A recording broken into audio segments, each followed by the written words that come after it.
So you first came to prominence in, I think it was 1991, wasn't it? You were 19 years old and you caught the snake pit common, which was the British record common then at the time. Yeah, it was, yeah. I mean, that carp was a bit of an enigma. It was pretty much on my doorstep. I lived in Colchester at the time. The lake was only a few miles from my house, so, you know, it was an easy lake to get to. We'd been fishing a little lake down the road, a little sand pit that I'd been fishing there since I was about 14 years old. I caught my first 20-pounder from there. And we used to drive past the lake, and my friend that we were fishing the lake with, his uncle had caught a carp of 27 pounds when he'd been tench fishing or bream fishing over there. But the lake was so difficult to look at. You know, it was basically 12 or 13 acres of wasteland next to a children's home, you know, for difficult kids. And it was basically full of trees. Pretty much looked like a flooded orchard at one end, with very few carp in it. How many carp were in there? I know there were two. Did it grow in numbers a bit? It did, but then when I fished the lake, before I started fishing the lake, there was 4 carp in there. There was a double, a 20-pound mirror, a 20-pound common, and the big one. So the first capture that was known to the public of the big common was caught by David Westerman, and he caught 3 of the fish in one session. So he had, I think it was rails fish, which became known as rails fish, was a mirror he caught. I think it was a 20-pounder. Then he had the common, the smaller common, and he had the big one, which was 41 pounds 8 ounces. And then at that point, he obviously went in the Angler's Mail, and the world was blown apart. So what year was that? That probably been about 88, I think. Right. So it was, you know, so you caught it at 45 pounds when it was the record. Sorry, just so after that, did it get caught? Did Phil Harper catch it after you? Yeah, no, Phil caught it before me. Right. So basically, David Westman caught it. Zen caught it later that same year or the following year. Then Phil Harper caught it. Then a pal of mine, Paul Wells, he caught it the following year at 43.8, and then I caught it in the June of 91 at 45.12. Wow. So you were like 19 years old then. What did that ruffled a few feathers, didn't it? With the you had some good, well-known anglers fishing on the lake at the time. Yeah, well, there was only a couple of anglers on there. Kevin Nash was fishing there. I mean, the very nature of the lake, it was really daunting to look at. You know, you'd go down there and the place is full of trees. There's only 3 or 4 swims. I had to dig out a swim, one of the corner snag swim, as it became known. And you only had, well, when I started fishing there was only 3 carp in the lake. So I fished there from June 90. I lost one on the first session. I was fishing with one of the old famous 5, Ian Guy. He was fishing next to me. Lost the fish that they call rails fish right at the net. The hook link broke. I had a little split shot pinched on the hook link for that was a lesson learned. Pop-up weight. Yeah, it was. Yeah, I lost it right at the net. It just basically parted, and then me and Trot saw the fish in the snags, because you could basically climb down the bank in one of the corners, and the trees were so close to the bank the fish used to get right in, so you could have scooped them out, you know, not literally, but they were that close to sea. And we actually saw it was sort of laying towards us, and you could see the mustard O'Shaughnessy hook that I was using was neatly embedded in its bottom lip, and you could, as it was opening and closing the mouth, you could see it was still in there. God. But do you know what? I wasn't that bothered, because if it had been the common, that's a whole different story, you know. But it was that fish, and so I carried on fishing. Didn't get any more action, and then in September I went down there. So I had planned for a week session, and I was looking in the snags, and I'd seen the pig, and it was like moving about, and it was very agitated. And at one point I got to see it slow down, and it turned on its side, and basically there was a massive line running down its side, which I can take was like a line cut. It had some scales dislodged round by its tail. Who lost it? I have my suspicions who it was, but Right. I wouldn't. He's not around anymore to defend himself. But I spoke to one of the kids in the home, and he said he'd seen a guy fishing in the trees, actually standing in the trees, and he said, he was using wire. You know, so it's a bit of a strange story to make up for a small kid.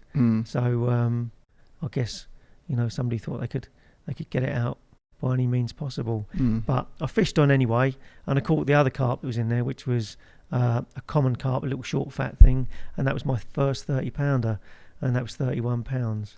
Really big fish at the time as well, wasn't it? It was, yeah. I mean, it was a right result, to be honest. Yeah. Yeah. So you could walk around there all the time, see those fish in the snags. And what was it at night when they were moving out the snags?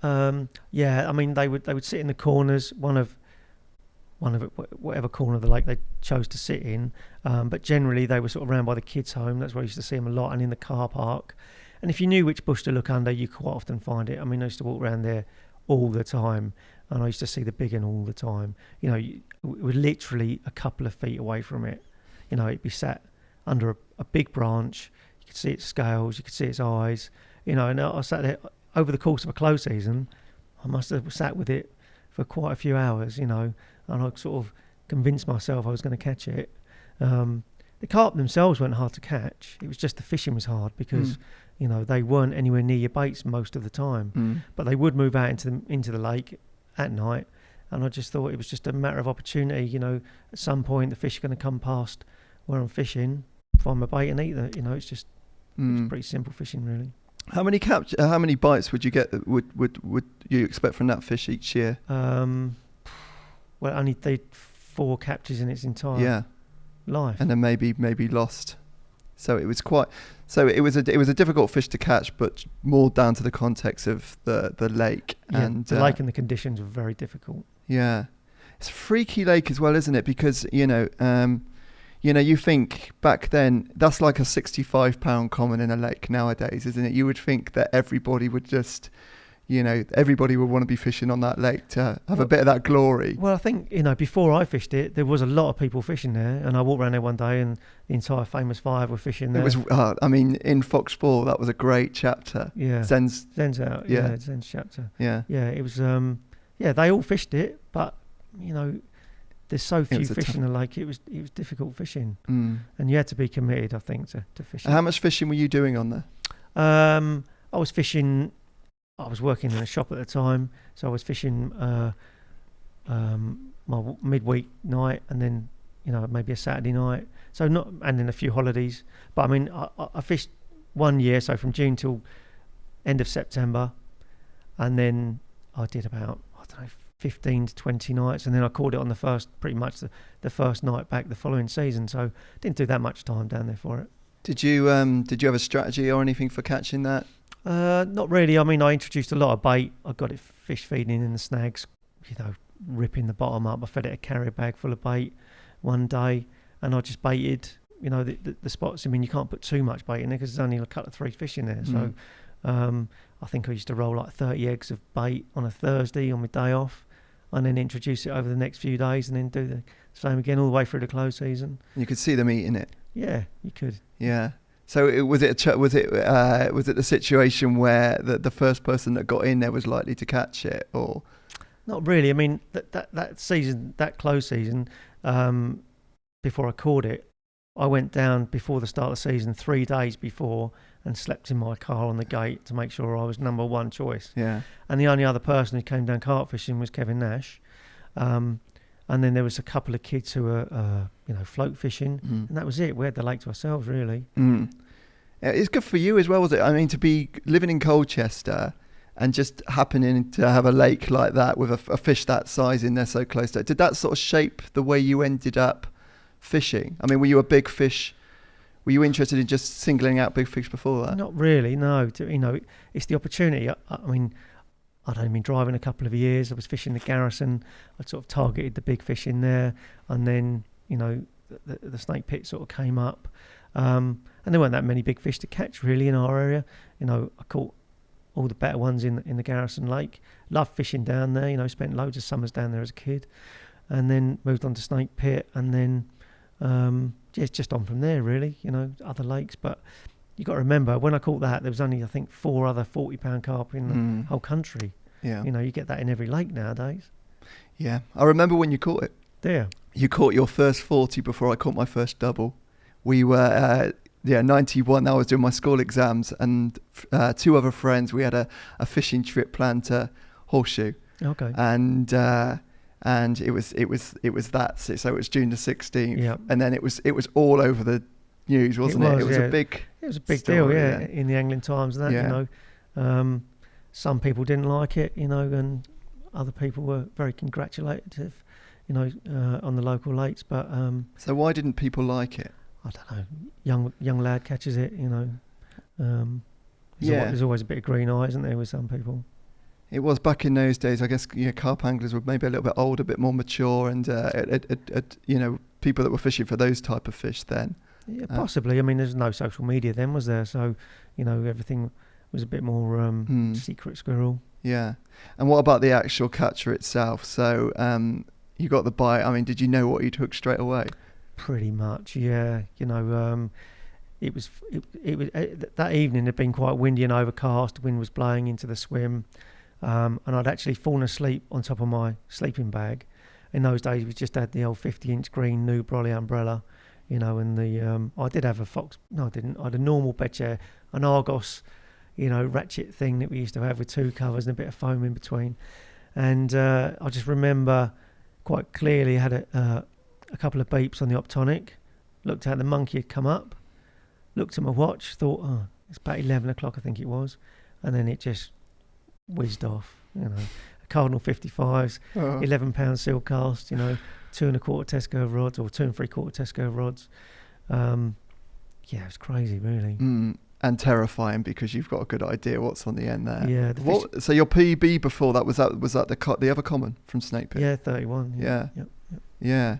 And the people around to help you with it when you caught it, and there was only one other angler on the lake. That was Kevin. He was fishing opposite me, and the fish got snagged up. We could see it sort of wallowing in the moonlight. The water had gone calm then. So with a bit of pulling and tugging, we got it out, and the weed was about a foot from the surface, and you could see the fish as it came past on the surface. Just above the weed in the torchlight. It was quite evident it was that fish. There was nothing else like it. So yeah, Kevin netted it. We unhooked it and then sacked it up, and I remember sitting on my bed chair and I wound in my other rods, or they'd got wound in or whatever, and you could hear the carp, they're crashing out over the other two, whether they were looking for that one, their mate that got lost, or whatever, but you could hear them boshing out over where the bait was, so it was quite a significant night. Because you said so the fish were always together, so yeah, there's a good chance, isn't there? There is, yeah. Toby, you got a picture of the Snakepit common? Yeah, it's quite an iconic picture, isn't it? Give me 2 secs. Do you know what we're looking at some of your foreign fish pictures earlier as well, and it's like a 45-pounder just looks very small.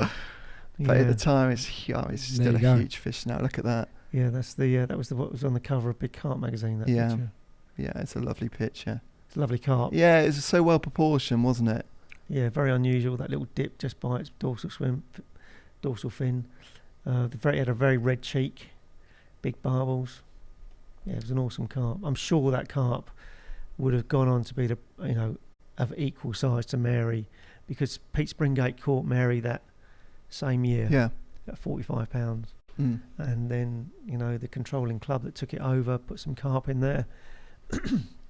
Excuse me. They put Dippy in there, the Wandering Mirror, and basically they killed all the original stock. That's what killed them. Absolutely.